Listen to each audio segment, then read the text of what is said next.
치료가 한창인 동물병원. 어떤 동물이 아픈 걸까요? 꿀벌 아닌가요? 안녕하세요. 꿀벌을 치료하고 담당하는 수의사 정연기입니다. 이곳은 30년간 꿀벌만을 진료하고 치료해온 국내 1호 꿀벌 수의사의 병원입니다. 작은 생물이기 때문에 진료를 위해선 현미경이 필수.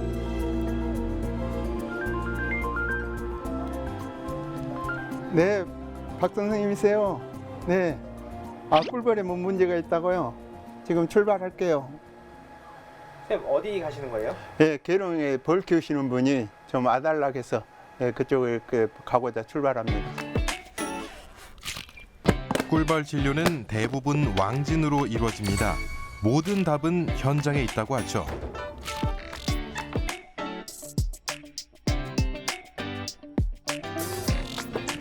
계룡산 산자락 아래 위치한 양봉농장. 먼저 꿀벌 진료에 필요한 장비를 갖춥니다. 안녕하세요. 잘 계셨어요? 오늘 꿀벌 수의사를 부른 그냥 이유가 있는데요. 뭘까요? 벌 보시느라고? 네. 네, 벌. 작년에도 벌들이 기어다니고 그리고 갑자기 벌들이 많았던 애들이 일주일 만에 막 사라지는 거예요, 벌들이. 지난해 전국 양봉 농가에 큰 위험이 닥쳤습니다. 이유도 모른 채 애지중지 키운 벌들이 사라지며 망연자실한 농가가 많았는데요. 그래서 올해는 조금만 이상이 보여도 수의사를 찾는 이들이 늘었습니다. 지금 벌 다 보신 거예요? 왜 이렇게 벌이 조금 이렇게 좀 사납지? 요즘에 그렇게 올 들어서 벌이 많이 사납더라고요. 벌이 사납다는 거는 뭔가 내가 불만족하는데 그렇죠. 그 불만족이 뭘까? 먹이 지금 뭐 주고 있어요? 소독약은 어떻게 하시고? 이산화 염소수 이렇게. 네네. 그걸 벌한테 직접 뿌린 거예요? 아니요, 벌한테는 소독을 전혀 안 했어요.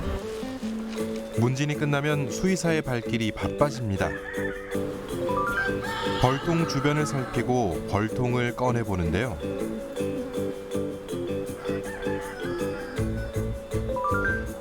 냄새를 맡는 건가요? 진단 방법이 좀 특이하네요. 벌통 내부 이제 안에 속 살피기를 한 겁니다. 냄새도 좀 확인하고요. 벌 상태를 보는 겁니다. 네.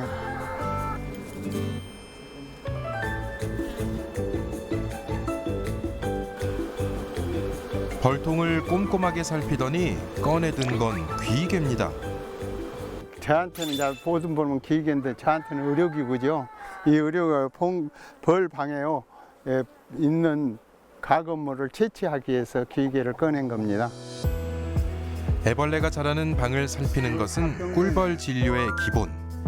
이 작은 귀이개 하나면 정확한 진단을 위한 시료 채취도 문제 없습니다.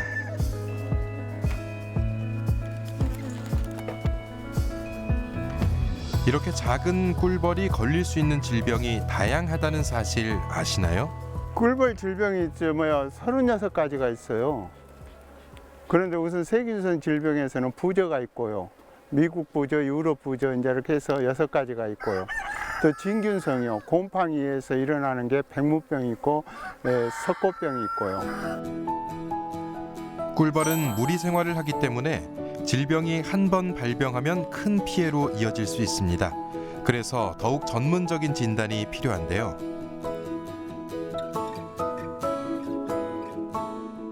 처음 꿀벌의 수의사를 접할 때요.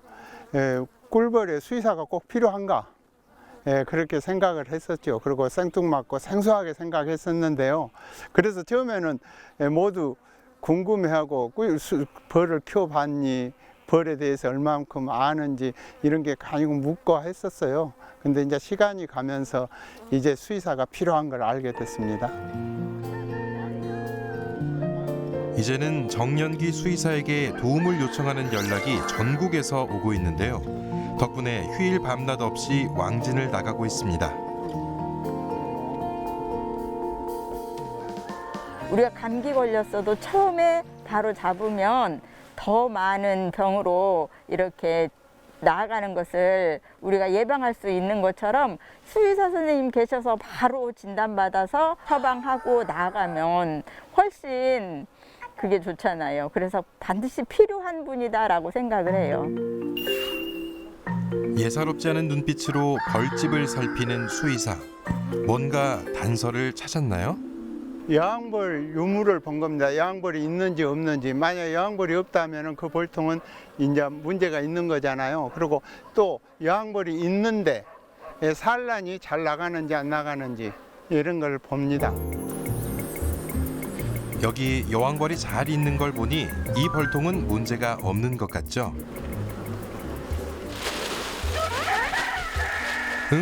이건 또 어떤 진료일까요?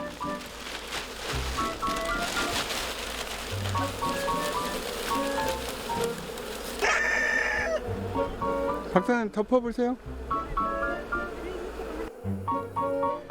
일벌들이 담긴 통에 설탕을 넣고 흔듭니다.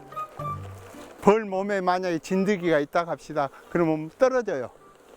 그 떨어지는 상태를 가지고 이 벌 전체에 진드기가 얼마나 있다. 그래서 예를 들면 100마리에 2마리 내지 3마리 있으면 약을 굳이 할 필요가 없고요. 이제 더 많으면은 7, 8마리 많으면 이제 진드기 구제를 해야죠. 떨어졌네요. 어디요? 어디 있나요? 아, 여기 있네요. 자, 이렇게 해서 벌을 다시 볼통에다 돌려주는 거예요. 다행히 진드기 진료는 이상 없다네요.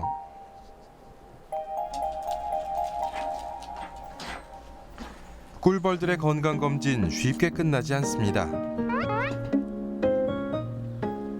우선요, 어떤 경우가 있냐면은 진드기라고 생긴 것 같은데 혐의경으로 보면은 진드기가 아니고 얼른 벌이 밀랍을 뭐 일어났다든지 이렇게 전혀 다른 상황이 있어요.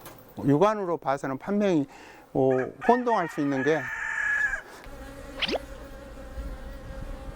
진드기를 일이 유인하기 위해서 만든 숯벌집 덫이에요. 숯벌이 일벌보다 3일을 더 태어나는데 3일을 더 머물게 되거든요. 약을 치지 않고 벌에게 유기농법으로 예를 들면은 기계적인 용법으로 진드기를 제거하는 방법입니다. 이 작은 구멍 안에는 많은 수벌 애벌레들이 있습니다. 부화 기간이 긴 수벌방에 진드기가 알을 낳기 위해 몰리는 걸 이용하는 겁니다. 다른 애벌레 피해를 최소화하는 방법이죠.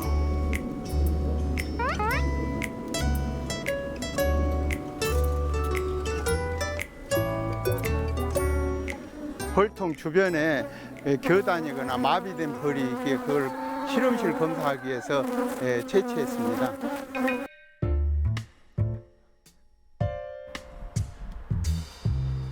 채취한 벌들 검진대 위에 올랐습니다. 꿀벌이에요. 예관상을 실체 혐의경으로 살펴보는 겁니다. 지금 보았던 부분은 혀 부분인데요. 일반적으로 봉장에서 우리가 혀를 내밀고 죽으면은 약물 중독이라고 이렇게 많이 생각하는데 사실적으로 못 먹고 죽었을 때도 혀를 내밀고 죽습니다. 겉으로 확인할 수 없는 질병에 대한 검사도 필요한데요. 검사에 필요한 검체를 채취한 뒤 정밀 분석에 들어갑니다. 이 기계는 꿀벌들의 유전자를 분석해서 바이러스성 질병 유무를 판별합니다. 우리가 많이 했던 코로나19 검사인 PCR 검사와 비슷한 방법입니다. 전부 다 이제 장착이 됐어요. 이제 지금은 기계가 이제 전부 다 분석하는 거예요.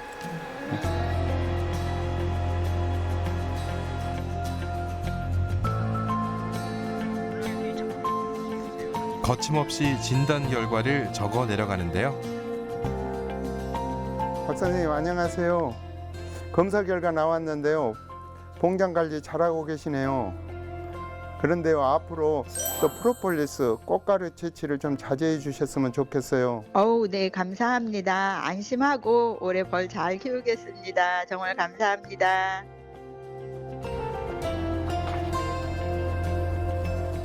양봉인들이 이제 경우에 따라서 이렇게 제 지도를 받고 꿀벌이 이제 치료가 되고 해서 새로운 방법을 알았다고 격려해 줄 때가 가장 뿌듯합니다.